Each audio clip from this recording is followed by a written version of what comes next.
কপাল ভালো, ঢাকা বিশ্ববিদ্যালয়ে ক্লাসগুলো প্রাইভেট ইউনিভার্সিটির মতো রেকর্ড হয় না।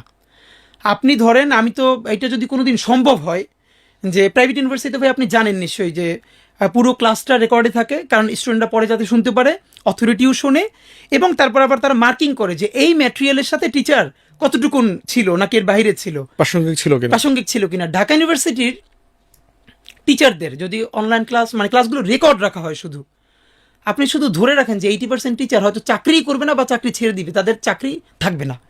এবং ঢাকা বিশ্ববিদ্যালয়ের ছেলেমেয়েরা আপনি যদি অ্যাটেন্ডেন্সের নাম্বার তুলে দেন, এটা আমি আপনাকে ভাই একদম শতভাগ দায়িত্ব নিয়ে বলি যে এখন তো নিয়ম আছে, আপনি 70 বা 75% না থাকলে তাকে জরিমানা দিতে হবে, মিনিমাম 50 বা 60% না থাকলে সেমিস্টারে ফাইনালে জয়েন করতে পারবে না।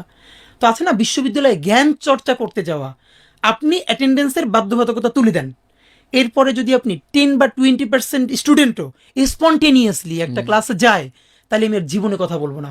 প্রত্যেকটা ধরনের আমি বলি, আমার রাষ্ট্রবিজ্ঞান ডিপার্টমেন্ট 30 জন টিচারের মধ্যে সর্বোচ্চ 2 থেকে 3 জন টিচার আছে, এবং তারা আমার মতের নয়, কিন্তু মানে দে কন্ডাক্ট দ্য ক্লাসেস ওয়েল, মানে অন্তত এইটুকুন প্রফেশনালিজম মেনটেন করে, যে ম্যাটেরিয়ালের সাথে কথা বলে, একটা ম্যাটেরিয়াল দেয়, ভালো করে পড়ায়।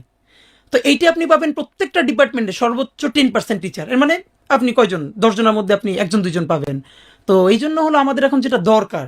এবং দেখেন বাংলাদেশে কিন্তু আরেকটা কালচার, আপনি তো আরো ভালো জানবেন যে ওয়েস্টে পাবলিক ইউনিভার্সিটির চাকরিগুলো কিন্তু আজীবনের না, প্রতি 2-3 বছর পর পর রিনিউ করতে হয়, তাকে ওই ফান্ড ম্যানেজ করতে হয়, তার রিসার্চ, এই জন্য। আর বাংলাদেশের মজা হইলো, জীবনে একবার পাবলিক ইউনিভার্সিটির টিচার হয়েছে মানে এরপর জীবনে আর এর কোনো মৃত্যু ছাড়া আর কোনো শেষ নাই। সুতরাং সে যা ইচ্ছা তাই বলবে ক্লাসে, এবং এর কোনো জবাবদিহিতাও নাই।